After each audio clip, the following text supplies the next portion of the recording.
السلام علیکم ناظرین، HI TV میں آپ کو خوش آمدید کرتے ہیں۔ میں ہوں آپ کی ہوسٹ سمرا ناز۔ بات کرتے ہیں بین الاقوامی میڈیا نے ہندوستان کو عالمی دہشت گرد قرار دے دیا۔ آج کی ویڈیو آپ کے سامنے عبدالباسط الوی کے بلاگ کے توسط سے پیش کی جا رہی ہے۔ ناظرین، ہندوستان اور پاکستان کے درمیان طویل اور پیچیدہ تعلقات ہیں، جن کی جڑیں شکایات، علاقائی تنازعات اور سیاسی دشمنی سے جڑی ہوئی ہیں۔ دونوں جوہری ہتھیاروں سے لیس ممالک نے متعدد جنگیں لڑیں اور متعدد علاقائی جھڑپوں میں ملوث رہے، اور خاص طور پر جموں کشمیر کے متنازع علاقے کے حوالے سے کشیدگی ہمیشہ برقرار رہی۔ پاکستان طویل عرصے سے بھارت پر باغی اور دہشت گردوں کی حمایت کرنے اور اپنی سرحدوں کے اندر عدم استحکام کو فروغ دینے کا الزام لگاتا رہا ہے، اور ان دعووں کی حمایت کرنے والے کئی شواہد موجود ہیں۔ ہندوستان باغی گروپوں، عسکریت پسند تنظیموں اور علیحدگی پسند تحریکوں کی حمایت میں ملوث ہے، جس کا مقصد پاکستان کو غیر مستحکم کرنا ہے، خاص طور پر بلوچستان اور سندھ جیسے علاقوں میں۔ یہ الزامات اکثر پاکستان کے اندر قوم پرست تحریکوں کی ہندوستان کی مبینہ حمایت پر مرکوز ہوتے ہیں، جن میں انٹیلیجنس آپریشن اور آزاد جموں کشمیر میں خود مختاری کی سرگرمیوں کی حمایت شامل ہے۔ پاکستان کے وسائل سے مالا مال صوبے بلوچستان نے کئی دہائیوں سے نسلی اور سیاسی بدامنی کا سامنا کیا ہے، اور بلوچ علیحدگی پسند گروہ خطے پر پاکستان کے کنٹرول کو کمزور کرنے کے لیے بھارت کی مبینہ حمایت سے دہشت گردی میں مصروف ہیں۔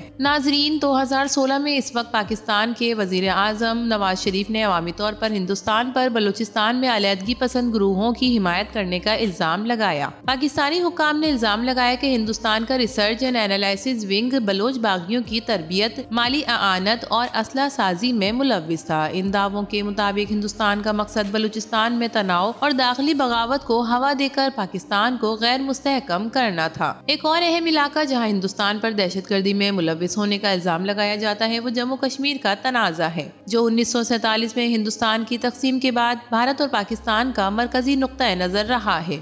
ہندوستان نے سرحد پار عسکریت پسندی کو پاکستان کے زیر انتظام کشمیر کے علاقے آزاد جموں کشمیر پر پاکستان کے کنٹرول کو کمزور کرنے کی حکمت عملی کے طور پر استعمال کیا ہے۔ ہندوستان کی حمایت یافتہ علیحدگی پسند گروہوں اور راجسی خفیہ ایجنسیوں کو آزاد جموں کشمیر کے اندر شورش کو بھڑکانے اور تشدد کو ہوا دینے میں ملوث پایا ہے۔ جنوبی ایشیائی جغرافیائی سیاسی دشمنی کے وسیع تر تنازع میں ہندوستان نے تاریخی طور پر افغانستان کو پاکستان اور اس کو غیر مستحکم کرنے کے لیے ایک پلیٹ فارم کے طور پر استعمال کیا ہے۔ 2001 میں طالبان نے زوال کے بعد ہندوستان نے پچھلی افغان حکومت کے ساتھ قریبی تعلقات استوار کیے اور اسے مالی امداد، بنیادی ڈھانچے کی مدد اور فوجی تربیت فراہم کی۔ پاکستان نے بار بار خدشات کا اظہار کیا کہ افغانستان میں بھارت کی موجودگی پاکستان کو گھیرے میں لینے اور خطے میں اس کے اندر اثر و رسوخ کو کم کرنے کی وسیع حکمت عملی کا حصہ ہے۔ خاص طور پر پاکستان نے بلوچستان میں سرگرم عسکریت پسند گروہوں کے لیے بھارت کی مبینہ حمایت کی طرف اشارہ کرتے ہوئے دعویٰ کیا کہ بھارت نے افغانستان کو ایک اڈے کے طور پر آپریشن شروع کرنے کے لیے استعمال کیا ہے۔ اس کا مقصد صوبے میں عدم استحکام پیدا کرنا ہے۔ پاکستانی ایجنسیوں نے زور دے کر کہا کہ ہندوستانی انٹیلیجنس نے بلوچستان میں علیحدگی پسند تحریکوں کو لاجسٹک اور مادی مدد فراہم کی ہے۔ ناظرین، ہندوستان اور پاکستان کے درمیان کشیدگی کو بڑھانے والے سب سے اہم حالیہ واقعات میں 2016 میں بلوچستان میں پاکستانی حکام کے ہاتھوں ہندوستانی بحریہ کے سابق افسر گلبھوشن یادو کی گرفتاری تھی۔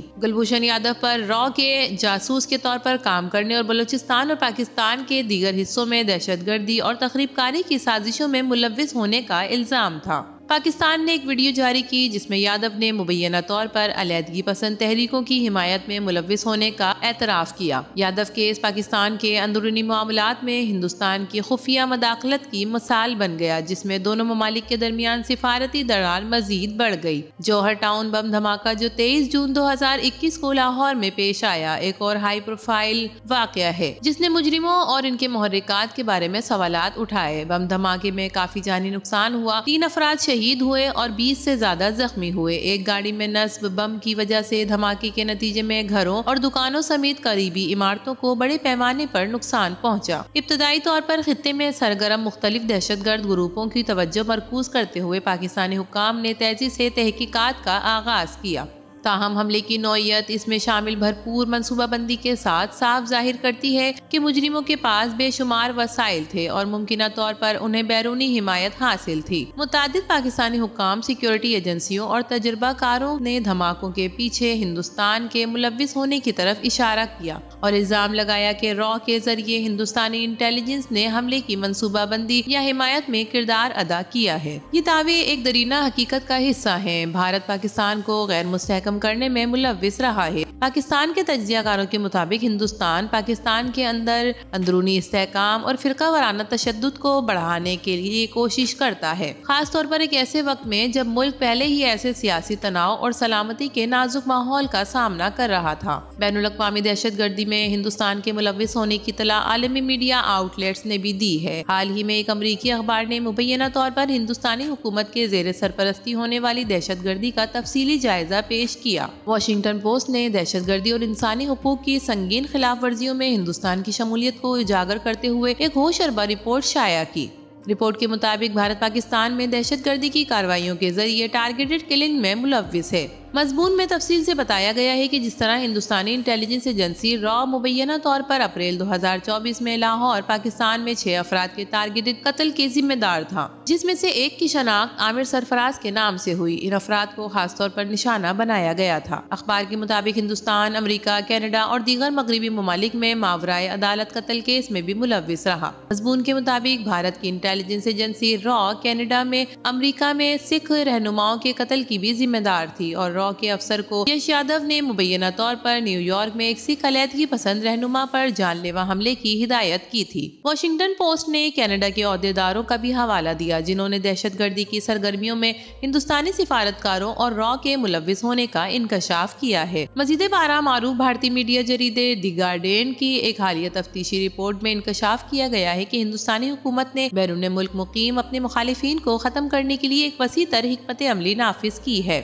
رپورٹ کے مطابق یہ حکمت عملی کئی پاکستانی شہریوں کی ٹارگیٹڈ کلنگ کا باعث بنی ہے۔ اس کے علاوہ اس رپورٹ میں دعویٰ کیا گیا ہے کہ ہندوستانی ایجنسیاں 2020 سے پاکستان میں 20 افراد کی ہلاکتوں میں ملوث تھی اور ان افراد کو نامعلوم اسلحہ برادران نے قتل کیا تھا۔ دی گارڈین نے ان ہلاکتوں کا سراغ ہندوستان کی قومی سلامتی کی پالیسیوں سے لگایا، جس کے بارے میں ان کا کہنا تھا کہ یہ 2019 میں پلوامہ حملے کے بعد مزید جارحانہ ہو گئی۔ رپورٹ ان کارروائیوں کی ہندوستان کی خفیہ ایجنسی را کے براہ راست ملوث ہونے کی بھی شواہد ظاہر کرتی ہے۔ مضمون کے مطابق 2019 میں را پاکستان کے اس طرح کے 20 ہلاکتوں کا ذمہ دار رہی ہے۔ برطانوی آؤٹ لیٹ نے اپنی رپورٹ پاکستان کی طرف سے فراہم کردہ شواہد اور دونوں ممالک کے انٹیلیجنس حکام کے انٹرویوز پر مبنی معلومات سے مرتب کی۔ ناظرین، تاریخی ریکارڈ کے ساتھ ساتھ معروف اور غیر جانبدار عالمی میڈیا آؤٹ لیٹس کی حالیہ رپورٹ بین الاقوامی دہشت گردی میں ہندوستان کے کردار کی بھیانک تصویر پیش کرتی ہے۔